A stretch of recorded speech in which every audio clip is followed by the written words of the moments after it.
You are listening to Aristogenesis, Episode 1, Introduction to Indo-Europeans, presented to you by nordiskradio.se.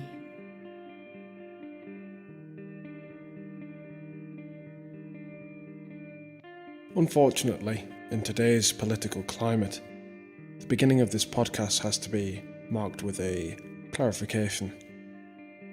The promotion of the love of your own people and the desire to explore and preserve their traditions and heritage is not to be equated with the promotion of hatred of others. With that said, let's begin. It is evident that Europeans as a collective have forgotten who they are. Decades of TV, fast food and indoctrination have all culminated in a complete loss of identity. But if you're listening to this, you probably don't need me to tell you that.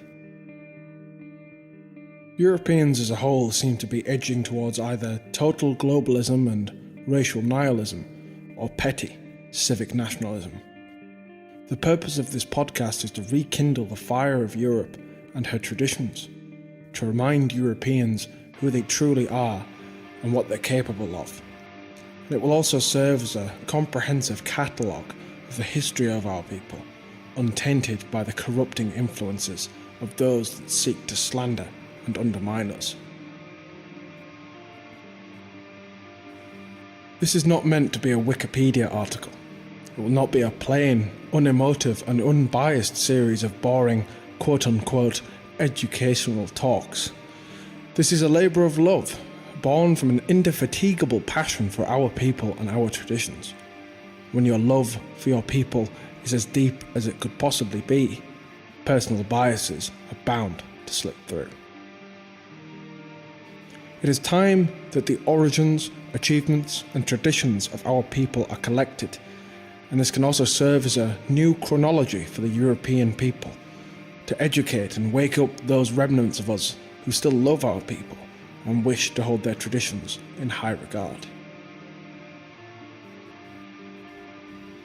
Over the course of this podcast, we want people to be reminded of what their ancestors achieved, and that each and every one of you is a summation of 1,000 lifetimes. Every victory, every drop of blood spilled, every sacrifice ever made has led to you, the product of almost 10,000 years of a single tribe and their many conquests.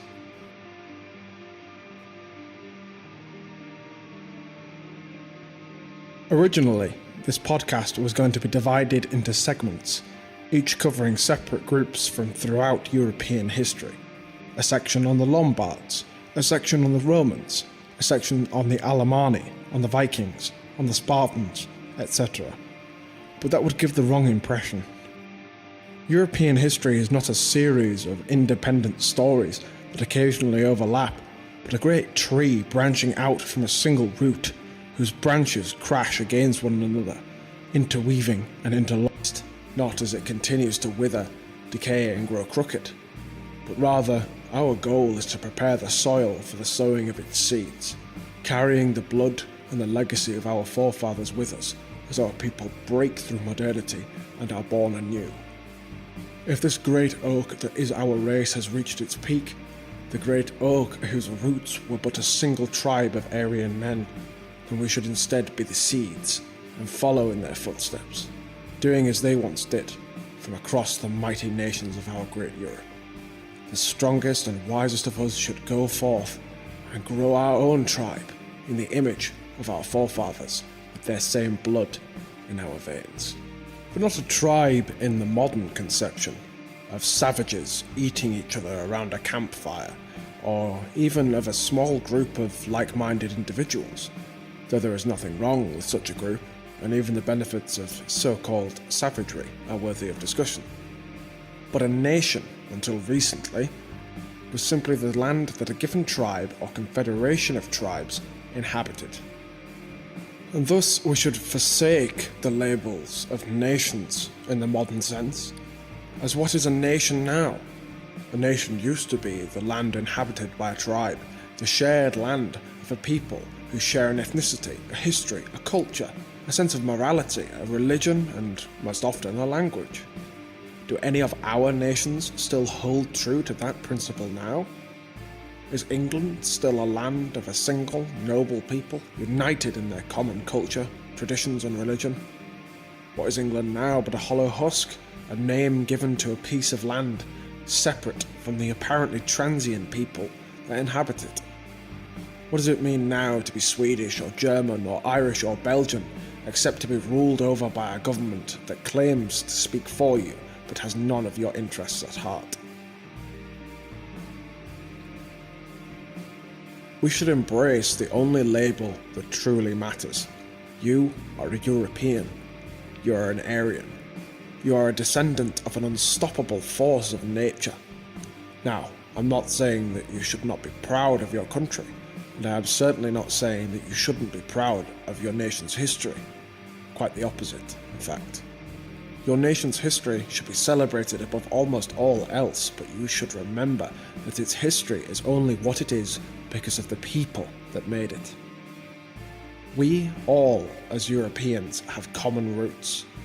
Your branch of this Aryan oak should be proud of its uniqueness and maintain itself and its customs, but to hate the other branches is absurd, and to try and sever your connections to them is suicidal. Tradition is not the worship of ashes, but the preservation of fire, so the old axiom goes. But perhaps the best way to keep the fire burning is to move it out of the rain. No matter where you are, or where in Europe your ancestors hail from, build communities, shelter yourselves from the acid rain of modernity. Reach out to nationalists from other countries, and look to build not only your own tribes, but to rebuild the great tribe from which we all descend. It should be made clear that I am not only saying that we are born from the men discussed within this podcast, but we are the men within this podcast. These men would have no nostalgia for the dead husk we call modernity, and neither should we. We shall build a new tribe in the image of the old.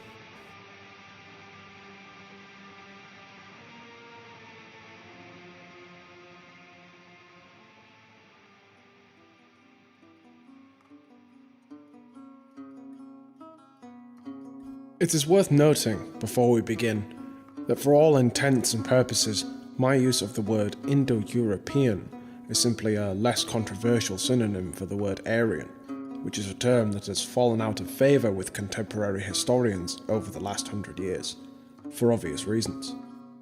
But their fear of this term and its connotations have only led to confusion and, whether deliberately or not, has caused a problem regarding the use of the term when referring to historical sources. Many modern historians have tried to argue that an Aryan was not a member of a given race, tribe, or ethnic group, but rather the designation of a specific caste that required a specific way of life to be considered a part of. They say that they were a group of fanatically religious warrior priests making up the ruling classes of their respective regions, but by the time this definition is applicable, the word is already ancient. From this description, I believe that it's safe to assume that mainstream historians are choosing to remain willfully ignorant of a key piece of this puzzle, due to its implications not aligning with the socio-political zeitgeist of the current time period. If an Aryan must be a disciplined, devout warrior, and member of the ruling caste, then the original Aryans in that region, the race of people that forcibly subjugated the local population, must have been fervently religious warriors, who their descendants would seek to emulate, setting the standard for what it meant to be Aryan.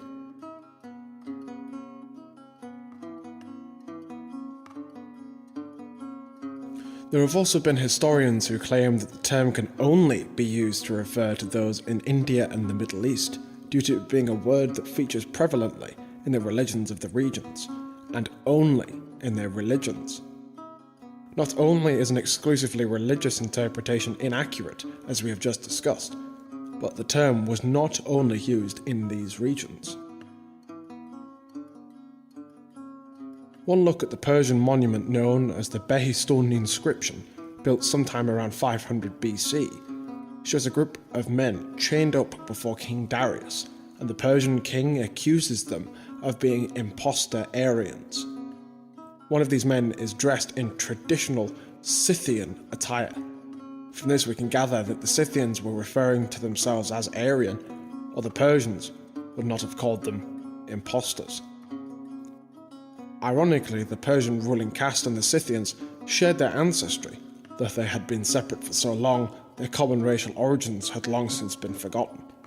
And it was the Scythians who more closely resembled the original Aryans and Indo-Europeans in terms of culture, but we will get into the Scythians in due time.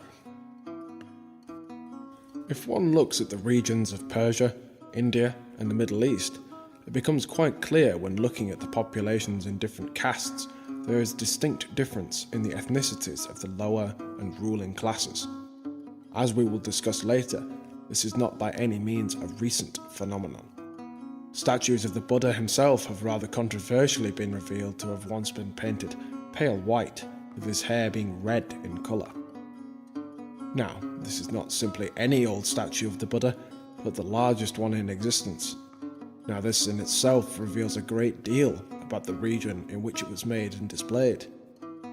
First of all, the Buddha had been a prince, a member of the ruling class, so it would appear that the highest caste in India were also likely to have had similar traits and be of the same ethnicity. But with that said, even if he did not resemble the statues of him in any way, the locals of his time still decided to paint him, the head of their religion, and a prince who ruled over their people by deed, religion, and birthright, as being pale with red hair. There must have been a reason for this, and if not the Buddha himself, then someone must have given these craftsmen the impression that these were the traits of an Indian prince. But we will cover this in detail later. So, if the words Aryan and Indo-European are synonymous, or at the very least linked fundamentally, then why is the term not only shied away from, but met with outright condemnation and vitriol? Well, obviously, the events of the last 100 years have pushed modern academics to distance themselves from such terms used so prominently by certain controversial groups. Those controversial groups not being far off the mark in their usage of the term, making modern academics even less comfortable with its use. The Indo-Europeans, as we have already covered, moved into occupied territories and established themselves as a distinct ruling class, a kind of patriarchal warrior aristocracy which had never been seen before this point. And, going back to King Darius of Persia, claiming to be of Aryan stock, it becomes apparent that this ruling class didn't seem to interbreed with those tribes they subjugated, at least for the most part, at this point in time. This can be taken to mean that, from a certain point of view, the idea of a quote-unquote Aryan master race was a conceivable reality, though what that was would most likely differ from the modern interpretation of that term. But, as controversial as that statement might seem, it's up to you to decide how to feel about such an implication. To imply that a certain controversial group were right from a historical standpoint is not the same thing as saying they were right from a moral standpoint. Such moralistic discussions are not the purpose of this endeavour.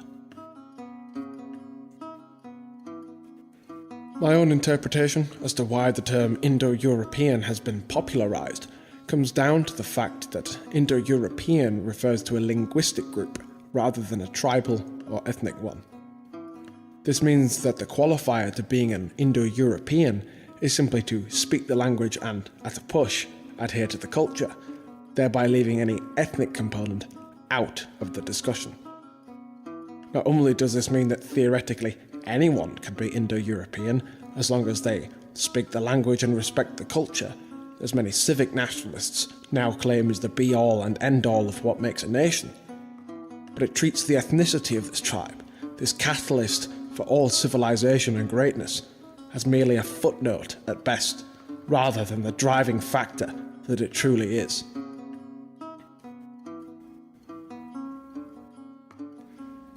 On top of that, it leaves the ethnicity of this tribe deliberately ambiguous, perhaps so future academics can retroactively make them more diverse, as we see them doing already with Romans and even ancient Britons and Vikings. It also presents a kind of confusion designed to make us as Europeans seem separate and keep us divided. Just look at the English attitude towards Germans, and to a lesser extent, Danes, despite Anglia and Saxony being the homes of Proto-Englishmen not even 1500 years ago, a relatively short amount of time when looking at the migration and settlement of an entire ethnic group, especially when looking at the fact that people in counties such as Yorkshire still have a majority of undiluted Anglo DNA. People in England are very quick to criticise the monarchy with cries of, "They're not English, they're German," forgetting that the English are German too, ethnically speaking. Take the Persian nobility and the Norse. These two groups were ethnically akin, but when referring to Indo-Europeans, you are simultaneously referring to the Norse, the Persians, amongst countless others, and the original Indo-Europeans, all in the same breath. To refer to the Persian Empire as an Indo-European civilization is linguistically correct, but it was only the ruling classes of Persia who were ethnically Aryan, and once again the ethnicity takes a back seat to linguistics. It would be much simpler to refer to the Norse and the Persians as separate branches of the great Aryan tree, and it's always worth remembering that the rulers and shapers of a society or civilization can often be completely different from their subjects. But with all this talk and confusion and controversy around the word, what does it actually mean?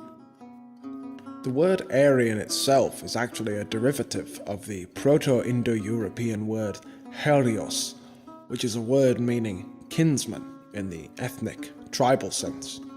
Over time, the word came to be associated with nobility and the ruling caste due to them having subjugated those beneath them, implying that the nobles of most civilizations throughout Europe and the Middle East were of the same ethnic group and unmixed with their subjects. It should be no surprise, then, that in many languages, English included, the word still carries its sense of nobility, even outside circles in which the term doesn't carry any controversy. For example, the Irish word heir denotes a nobleman, and the name Ireland is most likely a continuation of the gradual morphing of the prefix heir coming from the original Indo-European herios. And, most relevant to this podcast, the English word aristocracy, meaning a government made up only by the nobility, coming from the Greek Aristos, meaning noble or great, especially in a militaristic sense, is also a derivative of this same term. So, in short, the very definition of Aryan is one who is simultaneously a member of one's own ethnic group, provided you're an ethnic Indo-European, and a nobleman. And now, with all that said, let's begin our look at these Herios, the first Indo-Europeans.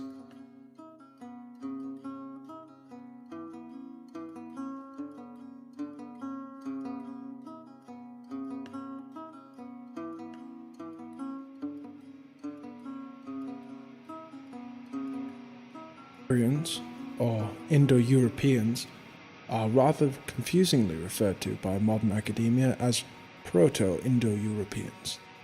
This is due to the aforementioned refusal to acknowledge them as an ethnic or tribal group.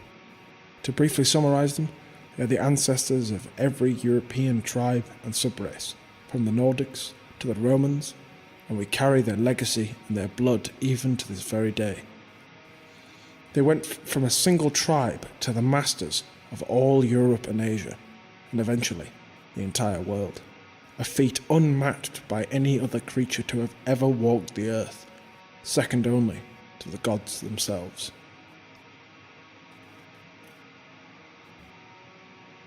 When were they around? Estimates for the earliest tribe that can be conclusively labelled Indo-European are varied and hazy. They generally range from anywhere between 7,500 BC to 3,000 BC, which is a huge discrepancy. 4,500 years of maybe that are, for all intents and purposes, unaccounted for. This is a problem that has arisen due to the Proto-Indo-Europeans leaving no written records and having no contemporaries to write of them. All that we are able to gather on them has to be taken from archaeology, mythology, and etymology. With all that said, the best place to begin is in around 4000 BC, as this is when they begin to truly come into their own. It's at this point that the Indo-Europeans are widespread enough to begin forming regional dialects within their language, which is the first step towards an independent language forming.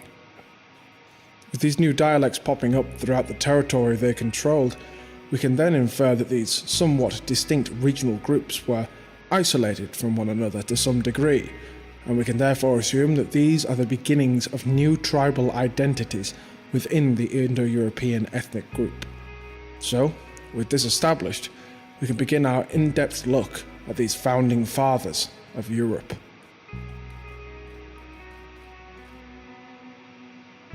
Where are they from? This is a topic of great debate and contention. Due to their rapid expansion and lack of conventional written records, it's very difficult to pinpoint a single place from which they emerged. Some Indian nationalists have tried to claim that they came from India and expanded outwards, and some Iranians and others from the Middle East have claimed likewise, that their countries are the birthplace of the Indo-Europeans.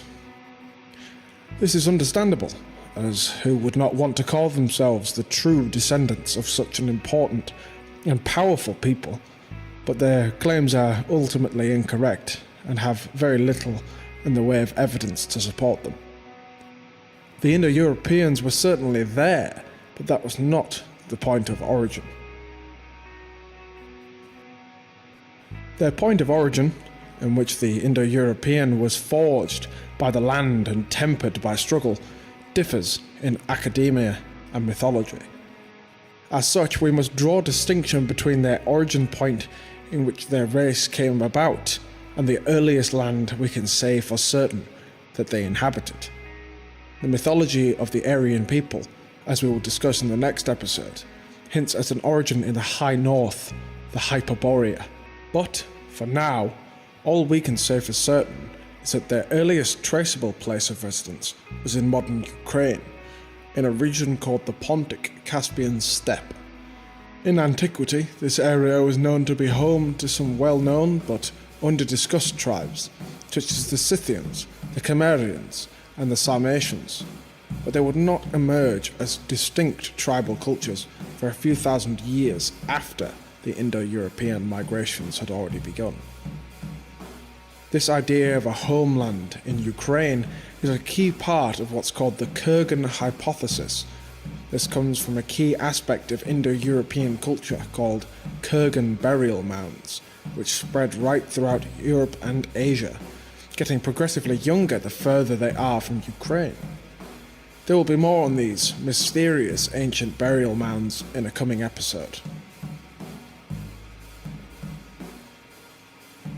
Another thing worthy of note when talking about the homeland of the Indo-Europeans is the Persian concept of the Arianam Veya, which roughly translates to the Aryan expanse, and is mentioned as being the original land of the Aryan people, and is located near Ahura Mazda's 16 perfect lands within the Zoroastrian religion, which we will also cover at a later date. In the first chapter of the Vedadad, the Zoroastrian highest god, Ahura Mazda, who the Persians called the god of the Aryans, came down from Arianam Veya in the north and created these 16 perfect lands. The etymology of the word Veya is most likely related to the Vedic word Vey, meaning a fast-flowing river. So, it is safe to assume, from what we have already established, that the Aryan expanse was somewhere north of Persia and near a fast-flowing river. In David Anthony's book, The Horse, the Wheel and Language, he provides evidence of the ancestors of these Persian peoples as coming from the Volga River, a fast-flowing river north of Persia and the 16 perfect lands. And where is the Volga River exactly? You guessed it, the Pontic-Caspian steppe. How far did they expand? This question can be answered in two ways. In one sense, you could say that the Indo-Europeans expanded out into the whole world, as one could claim the Roman Empire, the Persian Empire, Magna Graecia, the British Empire, and the German Reichs to be expansions by either Indo-Europeans or populations ruled over by Indo-Europeans. To think, this single tribe of Aryans would go on to conquer the entire world, from Europe to the Americas, to China, Africa, Antarctica, and now we turn our sights to conquering the very stars above us. However, given that covering such a wide topic is the long-term goal of this podcast, rather than something to tackle in this first episode, it would instead be more fitting to cover their expansion up until they have diverged culturally and linguistically enough to be classified as distinctly different tribes. But before doing that, it would be worth making a couple of clarifications. The first regarding the different cultures that existed within the pre-expansion Indo-Europeans in the Pontic-Caspian steppe. The second concerning the shared bias of academia and sites like Wikipedia against the coverage of this expansion. When talking about the different cultures within the pre-expansion Indo-Europeans, I found that for the purpose of this podcast, there was little need for me to delve deep into each individual culture that occupied the region. For the most part, these differentiations in cultures are labels more for the admin purposes of archaeologists. There is often a lot of overlap between these cultures, and it would be better to class them as eras rather than cultures. From the earliest trace of their humble origins in the Pontic-Caspian steppe to their expansion, there were no real radical shifts in culture or language, and for long periods of time there was little happening that would be worth detailing in full on this podcast. But we will certainly be discussing key changes and events, and instead giving a detailed overview of the general culture that prevailed up until the expansion. And regarding the Wikipedia bias, a bias shared by many sources trying to bury the truth and restrict research that could contradict their religious devotion to diversification. It should be noted that Wikipedia is often more dangerous in what it doesn't say, rather than in what it does. Untruths placed into articles for the sake of modern political correctness often stick out like sore thumbs and can be spotted with relative ease, and seem to be there for the sole purpose of the author's virtue signalling, something that seems to be a mandatory practice for academic historians, especially when dealing with ethnic European histories. For example, it decries any notion of an Aryan expansion as being an idea belonging purely to a single controversial group, and likewise makes the claim that any research done on their part is completely false. If one changes the word Aryan to the term speakers of the Proto-Indo-European and or Indo-European languages, and all of a sudden mainstream academia is perfectly happy to comply. It was around 3500 BC that the Anatolian branch of Indo-Europeans had begun to move apart from the tribes that would begin their migration into Europe proper. These Anatolians would move into the Middle East and form the basis for what would later become the Hittites, a tribe mentioned as being at war with Judah throughout the Old Testament, and described as using warfare technology unique to Indo-Europeans. The Hittites are a very interesting tribe that we will have to save for a later date. But it should be made clear that while the Anatolian branch of the Aryan people broke off from the main group and migrated towards the east, a vast majority of the Aryans were still living in or around the Pontic-Caspian steppe, and the widespread migrations had not yet truly begun. By the time of around 2500 BC, however, most of Europe was already under Aryan dominion, though with a wide geographical spread that meant these tribal groups began to rapidly differentiate themselves from one another, both culturally and linguistically, though not entirely. It is a commonly held belief that at this point the Gauls and Latins were all still a single tribe with a single language. What was their culture like? Well, we know that their society had a hierarchical system with varying degrees of nobility that may have been influenced by martial prowess and was certainly patriarchal in nature. However, having a hierarchy is not the same as having a rigid caste system, and this hierarchy can be assumed to have had at least some degree of social mobility. It also lends yet more weight to the idea that caste and race were synonymous and developed from the conquest of another tribe who have been subjugated. At this point, all of the Indo-Europeans were ethnically and culturally akin, and were the only people living in their respective area.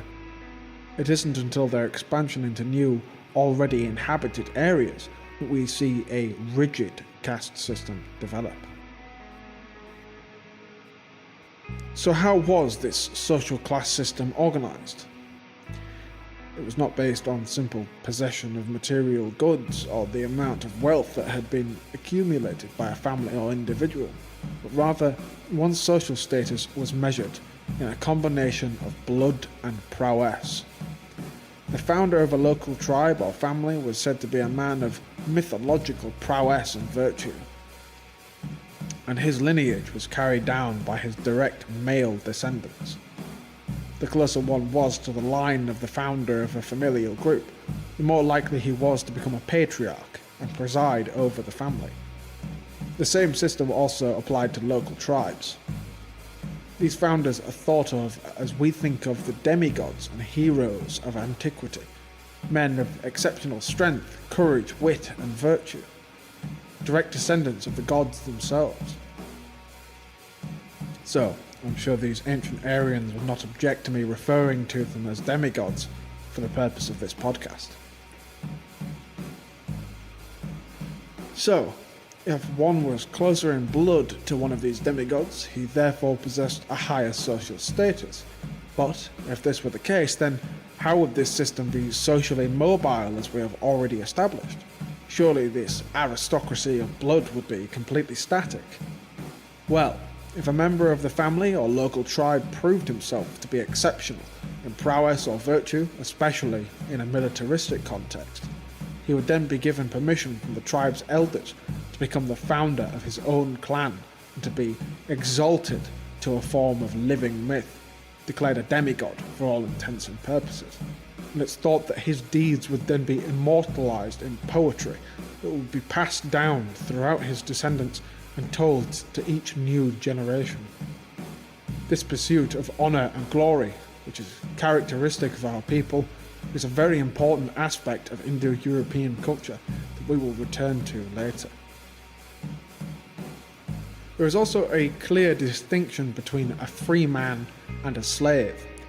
Slaves appear to be prisoners of war, or those who cannot or will not repay debts, rather than those born into slavery or simply purchased. We also know that smiths were given larger than average graves. Wikipedia speculates that this is due to an association of smithery and magic. And while there might be some truth to that, I believe it's worth noting that this culture put a heavy emphasis on warfare and the technology it employs. And thus if one man or small group of men were crafting all of the weapons and armour for your entire village, then he would of course be given high status and an honorific burial within a warrior-centric society. Aside from craftsmen, the other members of society who were held as being above the common freeman were the regional kings, priests and warriors, with what seems to have been some overlap between these groups. It is also worth remembering that it would have been these groups who would have made up the bulk of the expanding Indo-Europeans, who would have established their rule first before bringing their families to the newly conquered territory later. And, given that these men referred to themselves as Herios or Aryans, and would have been made up of almost exclusively priestly and warrior nobility, it's easy to see where the aforementioned impression of an Aryan as a fanatically religious warrior within the ruling nobility really came from in the first place. It was the duty of the king or chieftain, who was also both a warrior himself and the high priest, to sponsor feasts amongst the common people, which was religious in nature, and greatly increased the popularity of the king amongst his subjects. In terms of the difference between these kings and chieftains, we have different words for different types of leaders within the hierarchy, which was already advanced, efficient, and highly organised even at this early point. The demsportis was the head of the household. The viks was in charge of the clan or family, similar to the idea of a patriarch. The chief of the local settlement was the vikportis, and the high priest and king was the Rígs, a word that retains most of its meaning in the Latin rex, the Italian re, and the English regal. It's worth noting that the early Romans were also led by a king, declared a demigod, and the Pontifex Maximus, the high priest. In fact, the Roman class system was also based on the closeness in lineage to Rome's original founders, the patricians. So we can see these ancient Aryan traditions are maintained for thousands of years, even if the cultures themselves look very different externally. Another element of their ancient customs is highly worthy of discussion because of its striking relevance to a modern custom of Europeans. Our current problem of inviting in guests who do not repay our generosity is a modern corruption of an old Aryan custom that is being taken advantage of by those who seek to undermine and destroy us. When the Aryan expansion began, there would often be insurmountable distances that these first Aryans had to cross, and, as a result, they could go very long distances without food or shelter. Because of this, an honorific system developed wherein men were expected to be hosts, and guests were expected to repay them at some point. There is strong evidence to suggest that the debt could be inherited, that you might have to repay the debt of your father or grandfather to the descendant of whoever the debt was owed to. This was not just a social obligation, however. This was an oath bound by ritual and sacrifice, and a violation of this oath on either part was to be considered as serious as murder and unholy. An example of how serious these oaths were taken is apparent in the Greek tradition, in which the Furies were said to hunt down and destroy those who did not fulfill their oaths. Both the killing and harming of a guest and an abuse of hospitality were met with scorn from both the locals and the gods. This might explain why we modern Europeans are so readily accepting of strangers who wish us harm, and our suicidal insistence on inviting them into our homes. It is attached to our adherence to this ancient custom and our revulsion towards breaking our oaths and rejecting our duties as hosts. This custom, however, only applied to members of one's own kin, not to outsiders who didn't make these oaths and would have posed a threat. The relentless propaganda campaigns we are subjected to from birth to death have perverted and exploited our ideas of hospitality towards one another.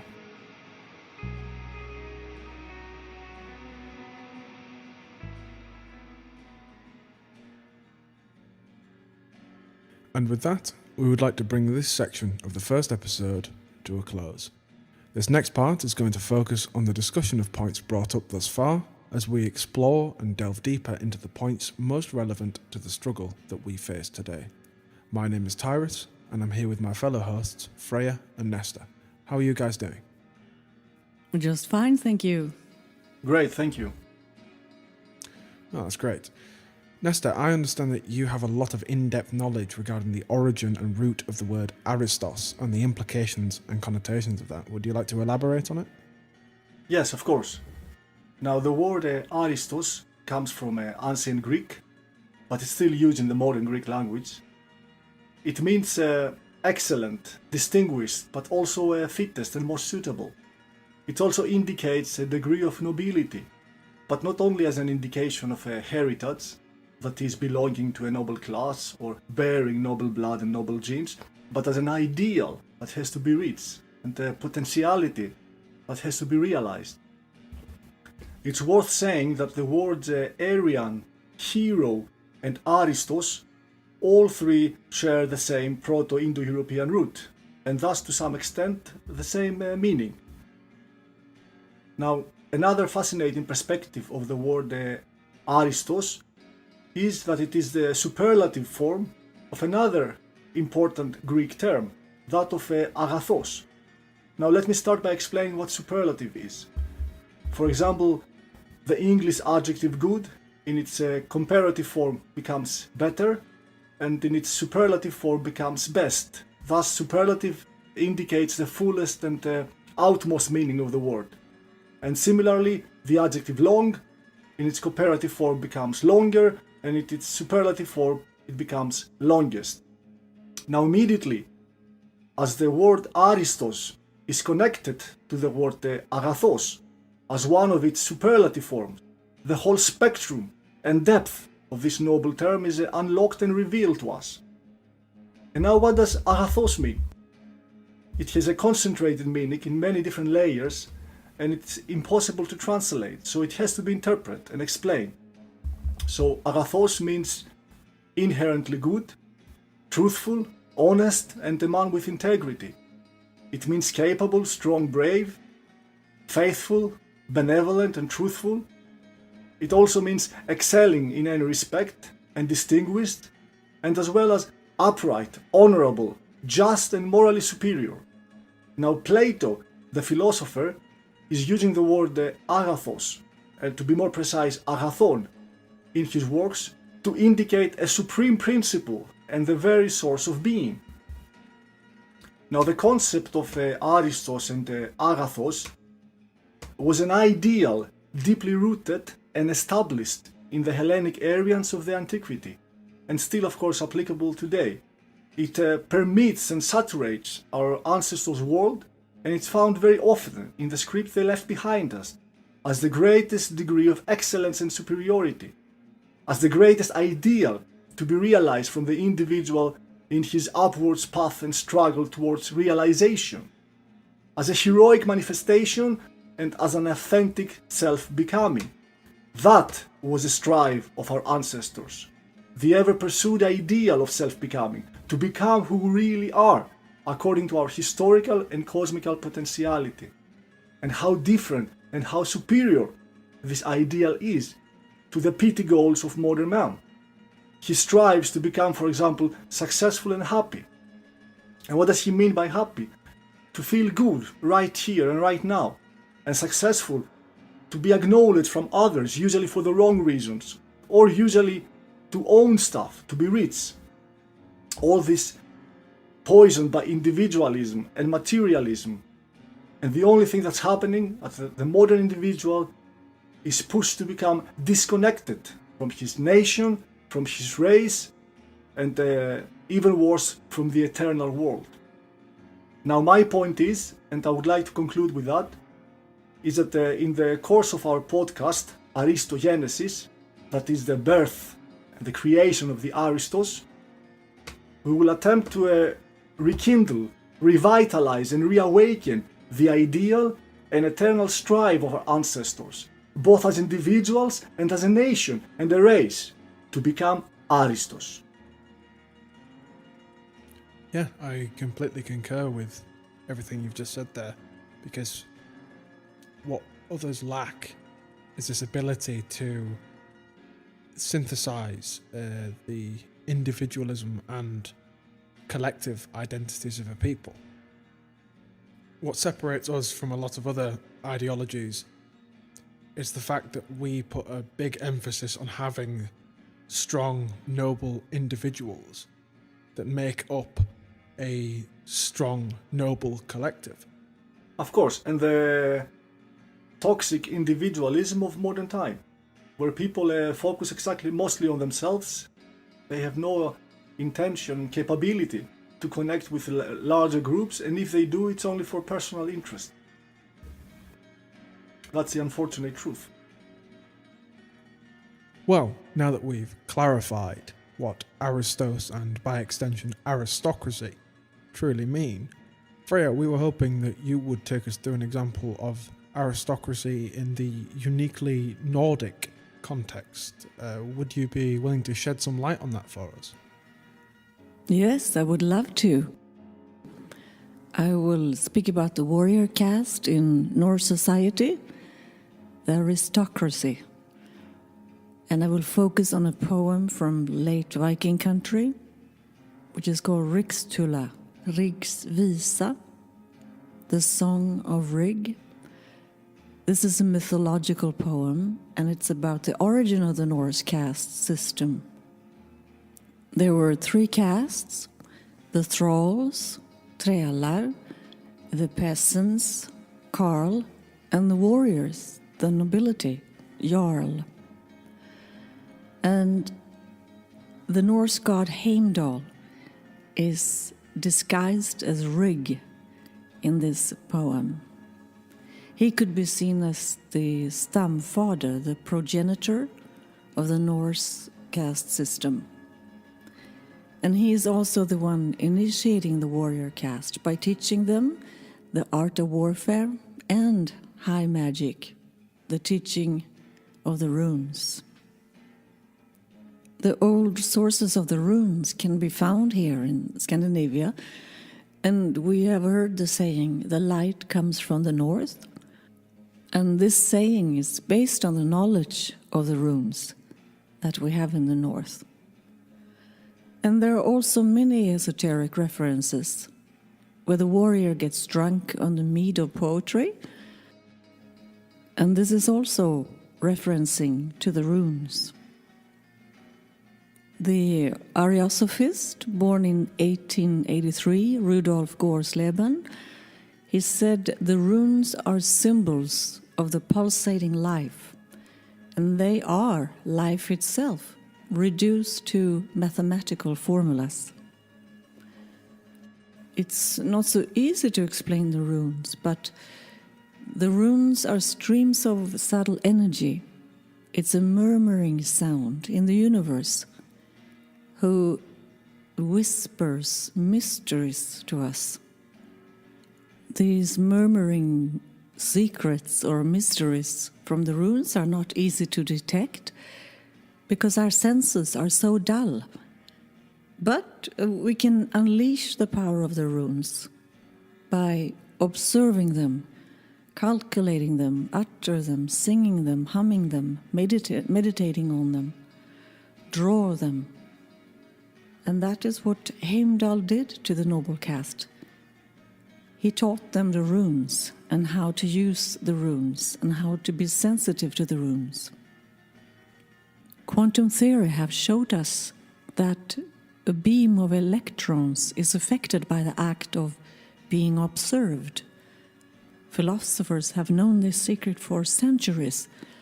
By observing and affirming the runes, calculating them, humming them, singing them, drawing them, meditating on them, they come alive and release the secrets, the hidden secrets of the universe, really.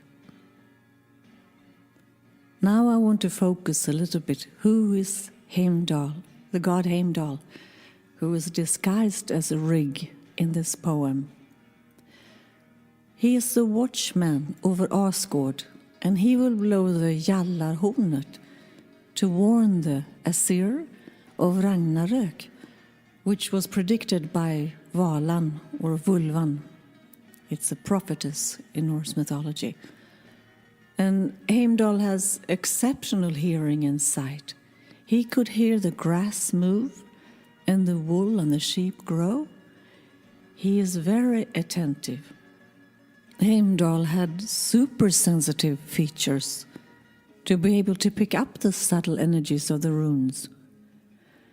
He also needed less sleep than a bird and can see just as good in nighttime as in daytime. Heimdall's name is Gull-Tann, den Guld-Tandare, the golden teeth one, and his horse is Gulltopp, den Guld-Luggare, the horse with the golden bangs. And Heimdall's home is Himmelsberg, which is Vintergatan, the Milky Way, where he sits and peacefully drinks his favorite mjöd. So Heimdall could be considered to be a sky god.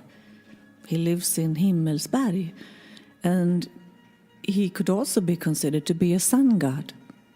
He was the one who shines over the world, den som lyser över världen. The symbol of the sun is gold, and the Aryans are connected to the sun and to gold. Rudolf Gorsleben said, the Aryans are the sons of the sun and the sons of the gods. So what happened to Heimdall in the end in Norse mythology?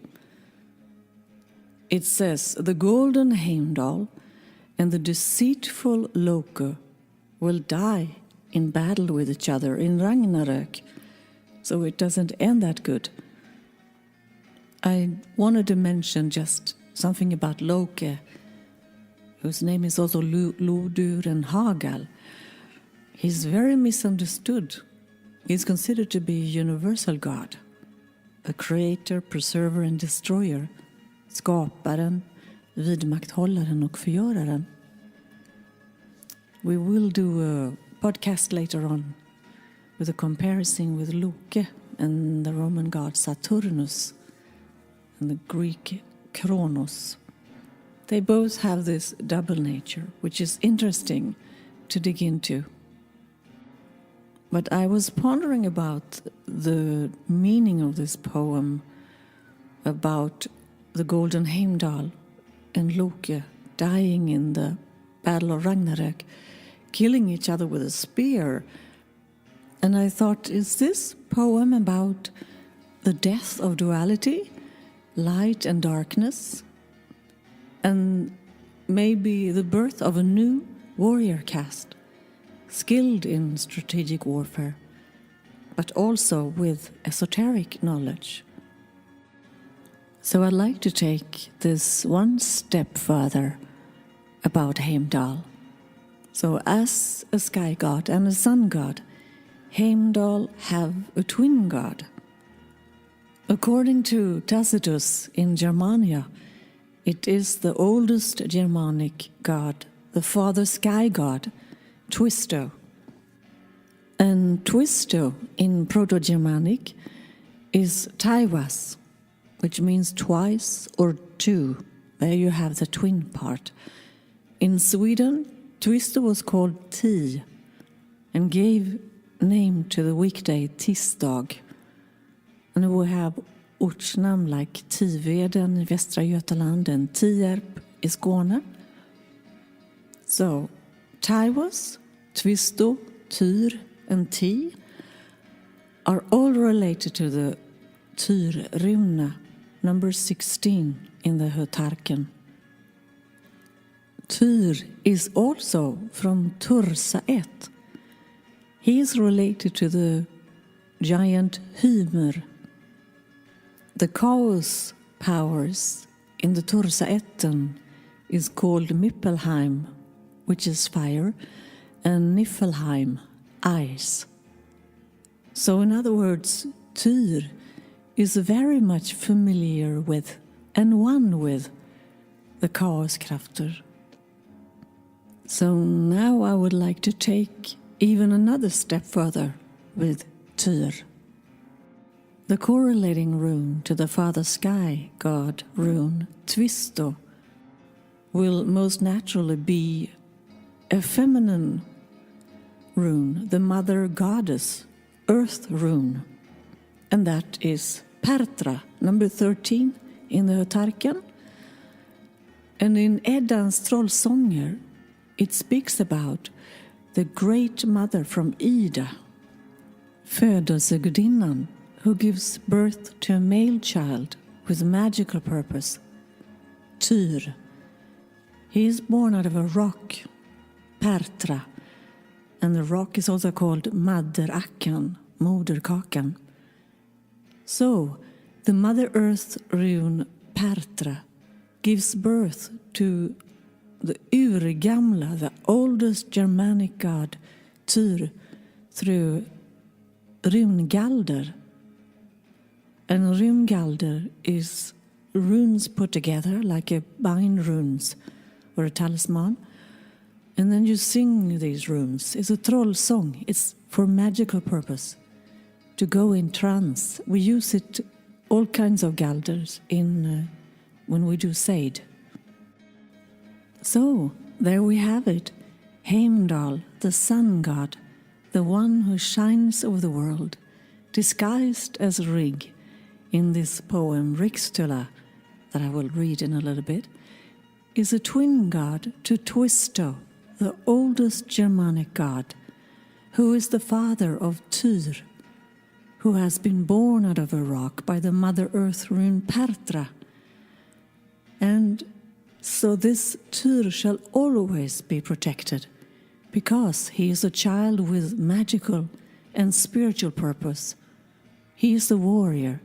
He is the firstborn from the noble warrior caste, the aristocracy of the North. And one could say that it does look like a trinity, the father, the mother, and the child. It's an interesting thought that I believe is used in other mythologies as well.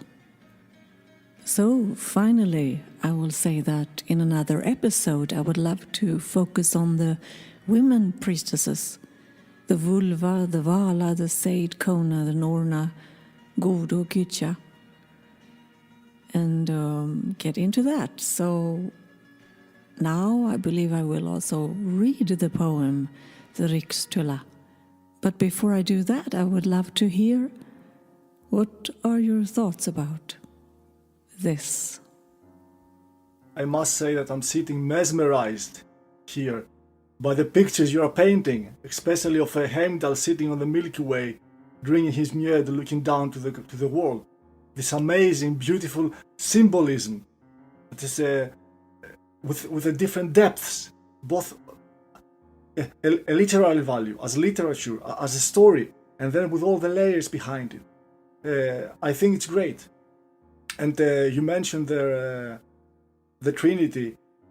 This is also a very common principle. It's something that our ancestors deeply believed in, about the rule of three, which seems to be like a cosmic principle, where two forces to interact with each other, they always need the third one, like a catalyst. And this catalyst, of course, we can see in science, in chemistry, in the physical world, right? In physics.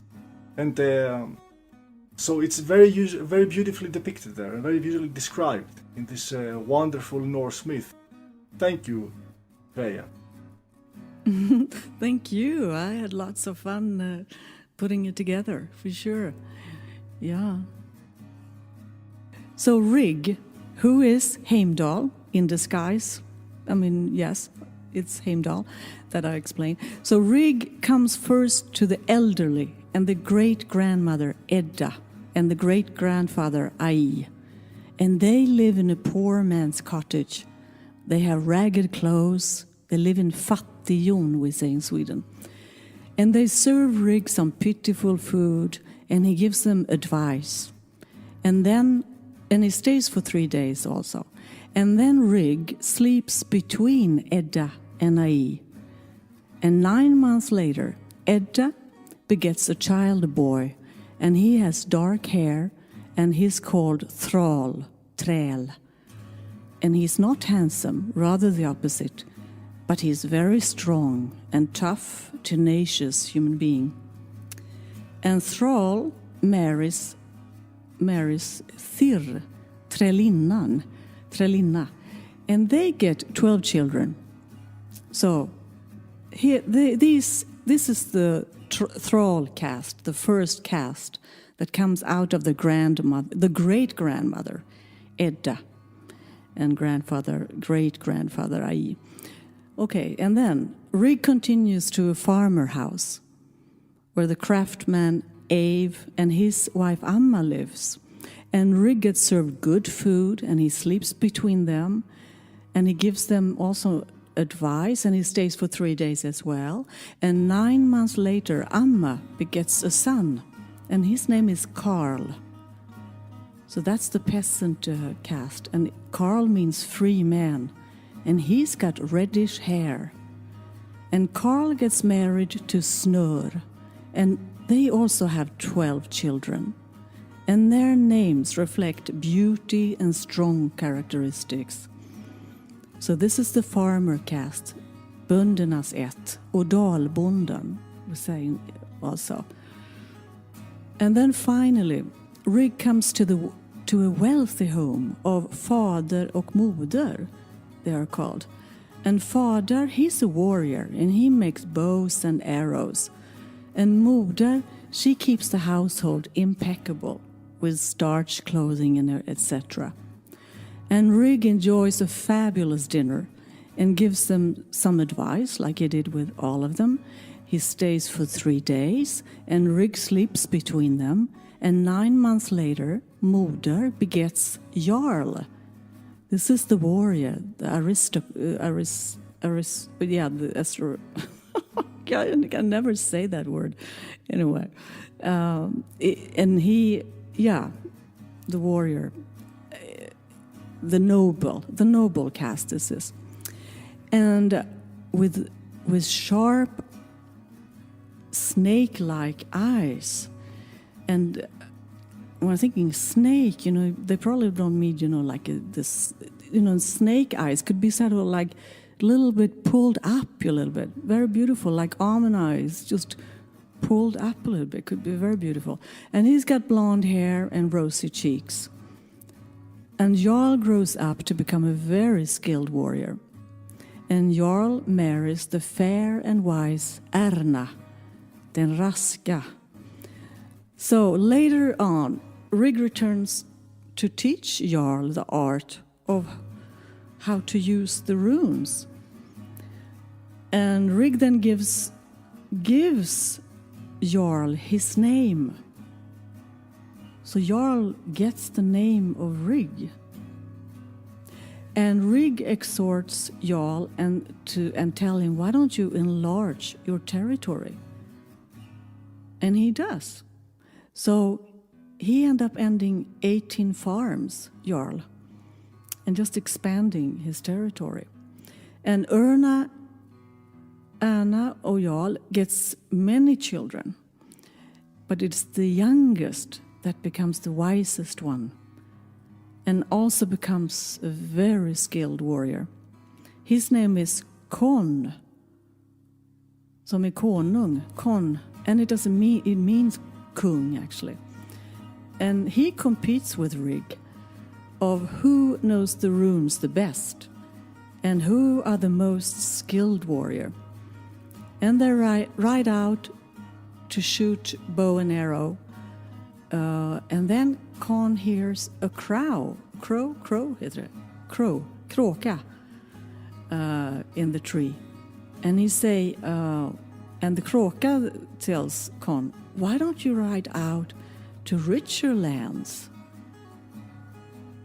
And then actually the Rígsþula is sort of halfway finished there because there are pages missing in this interesting document, so we don't know the end of the story. But I can just read 2 short phrases from the actual poem here. And that is when the mother, okay, I don't know which words it is, but anyway, it is when Jarl is being born. The mother then brought forth a boy. In silk they wrapped him. With water sprinkled him. And by the way, they sprinkled water on all the children. It was sort of some kind of baptism. And named him Jarl. Light was his hair, and bright his cheeks, his eyes piercing as a young serpent's.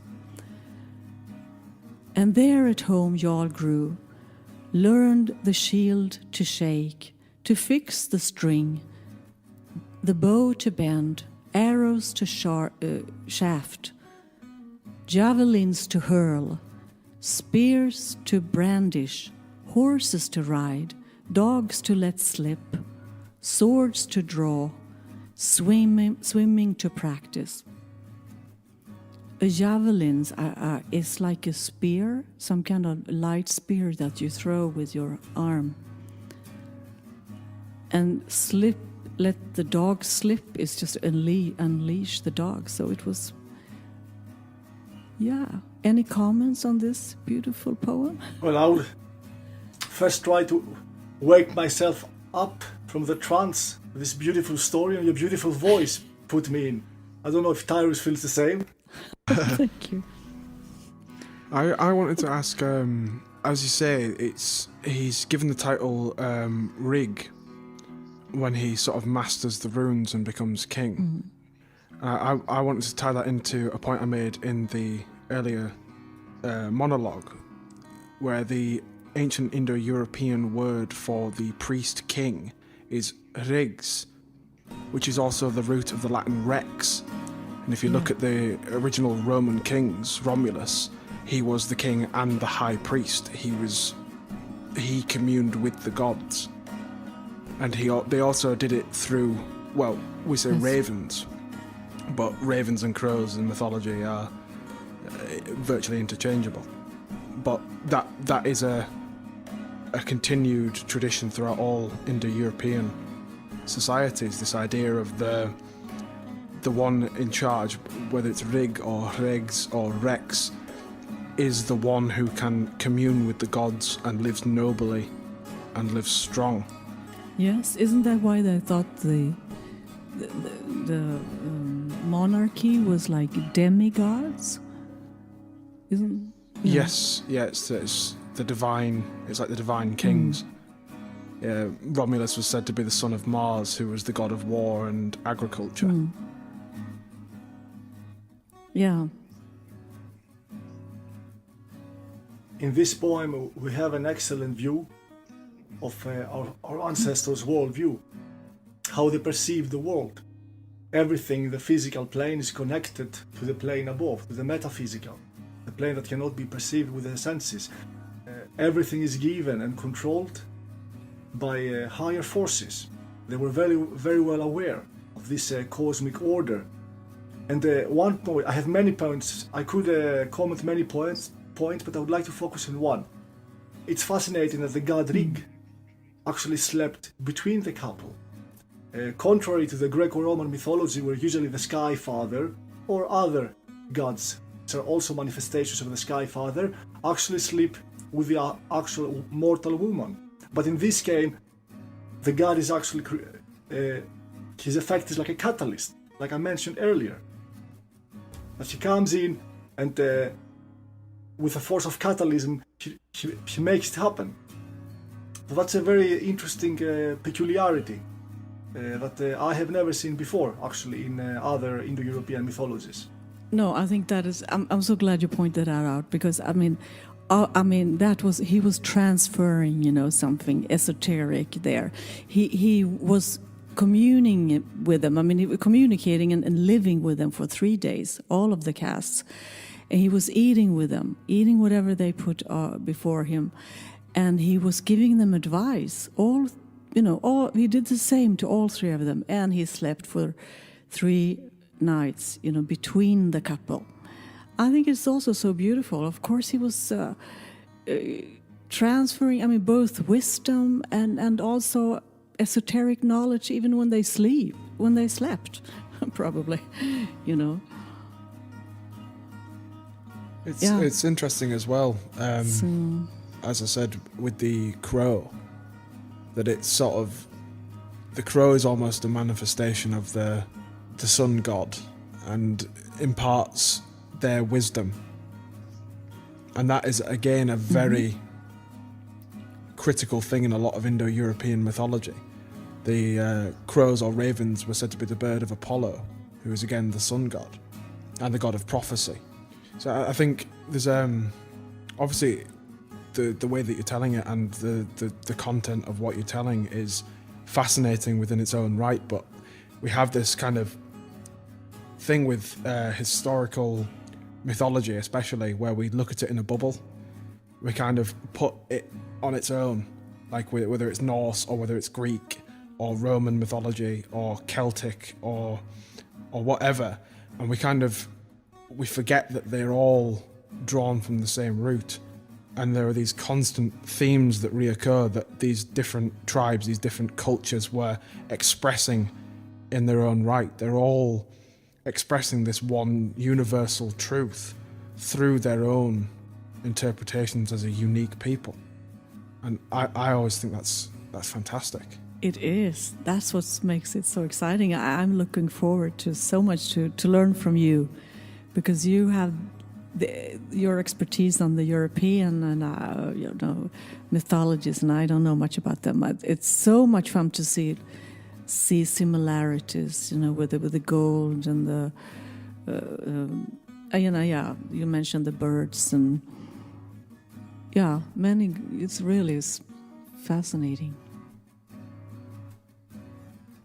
He was everything about gold, Heimdall. I mean, everything. He had gold teeth. He had his horse was called Guldtop, and that had golden hair, bangs, and everything was about gold and living in the Milky Way, the Vintergatan. I mean, living there. That was his home, I mean, so we're all the way up in cosmos. Yes, I would like to say, before we finish with the first episode, that in the course of this podcast, we will deal with what I see one of the most dramatic events in the history of the European continent, that is the coming of the Aryans. We will focus on their origins, on their emigrations, on their establishments. We will take a deeper look in their religious beliefs and their mythology, exactly as in a beautiful introduction, which Freja did. And we will take also a closer look to the most important and famous Aryan cultures in the course of history. We wish also to have a further reading section in the website of the page. We will plan to publish books and links that people can, if they wish to study further. And there's a possibility in the future we may have guests that will enrich the podcast and help us with their own specific knowledge. Now, I would like to say that many of these subjects that we will deal with in the podcast are items of academical and scientific studies, and they have been like this for many years, maybe 100 years, in various universities and institutions. So we must say that we are not experts. We don't have the academical background, but we are amateurs in the real meaning of the word. From the Latin amare, to love, to like. So we love and burn for our people and their accomplishments. We enjoy and take pride into studying them in all their spectrum. And contrary to modern science, we will not be bounded by political correctness or academical stiffness and secularism.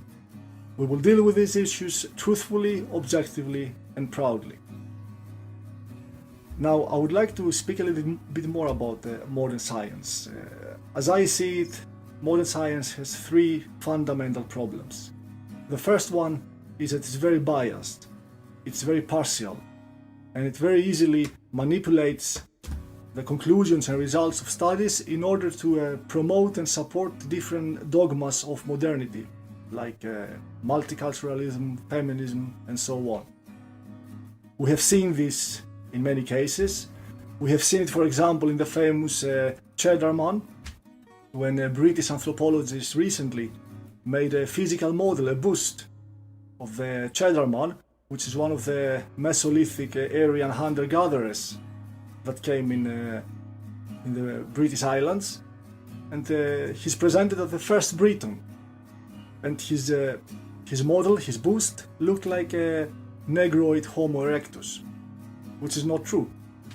We have seen it also in the infamous and ridiculous documentary about a year ago of the Swedish national television regarding the first Swedes, where the actor chosen to play a supposedly first Swede, who was one of the hunter-gatherers of the second wave of Aryan newcomers in Scandinavia.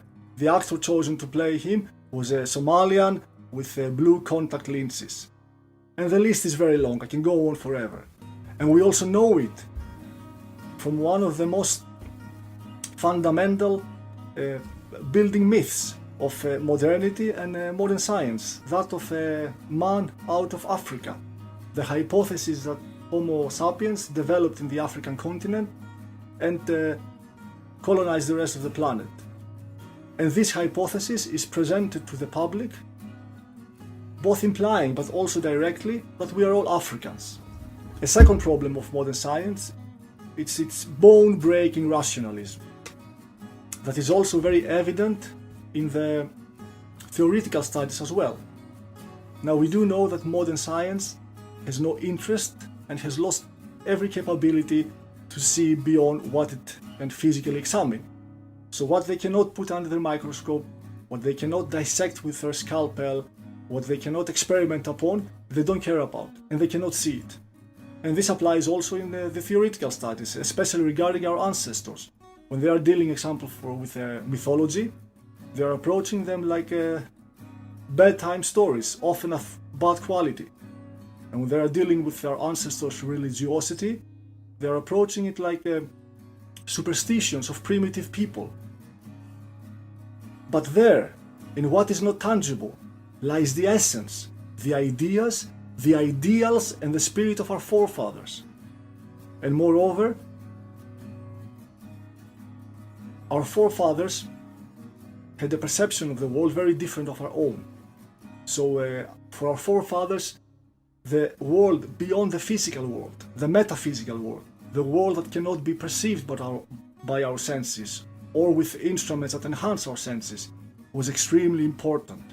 They saw the physical world as a reflection of the metaphysical world, and they also saw the metaphysical world as the source and the origin of the physical world. And in this area, modern science has no idea. They cannot grasp it and they cannot see it. And that's why modern science generally, and modern man specifically, is very difficult into understanding our ancestors. Now let me give you an example where all these three problems of modern science are obvious. In the last 2 decades, there have come many different genetical studies, analysis of DNA from biological remnants. In our case, what interests us has to do with our ancestors, the Aryan people. Now these studies are usually focused on the mix of genes in different geographical areas. Okay, they are not interested in the elements that build a nation or a race. They're not interested in language, in culture, in religiosity, and so on. But they're very easily and very eager to make conclusions that has to do with the building of a nation. And this conclusion, of course, they are relevant and subjective to the conclusions to their genetical studies. And moreover, the modern geneticists are lost in an ocean of information with no compass to help navigate them with. Now, if I take another example, what would a future genetical study of the United States of America show? It will show the layers of Europeans, Chinese, Africans, American Indians, and it will come to the conclusion that all the above made the American nation because all of them can be found there. This is exactly how they are dealing with our ancestors. But they never ask the critical questions. when does the history of the United States of America begin? Which was the dominant group that put its mark on the state and the nation, that gave its character, its morals, its laws, its priorities, and its very national idea. And my point is, and I will conclude with that, is that in the course of this podcast, we will focus on the essence, the truth that lies beyond the scientific studies. We will follow the authentic character and attempt to trace the elements that differentiated the Aryans from all others, and the mentality and spirit they had and still have that made them so unique. And so, it's time to bring this first episode to a close. In the next episode, we're going to explore the deeper meanings of the Aryans' Hyperborean origins and explore the evidence presented to us through various Indo-European sources. And in the next few episodes, we're going to talk about their religion and their warfare and explore the roots of the more well-known Indo-European mythologies and religions. We're also going to touch on the surprising connections between the Aryans and the Sumerians and have a look at what life was like in Europe before the Aryans arrived on the scene. We would like to thank our ancestors and our gods for their help in making this possible, and for their great deeds and beautiful cultures that have given us something that is truly worth learning about. We would also like to thank you for listening. Until next time. You have been listening to Aristogenesis, presented to you by notissradio.se.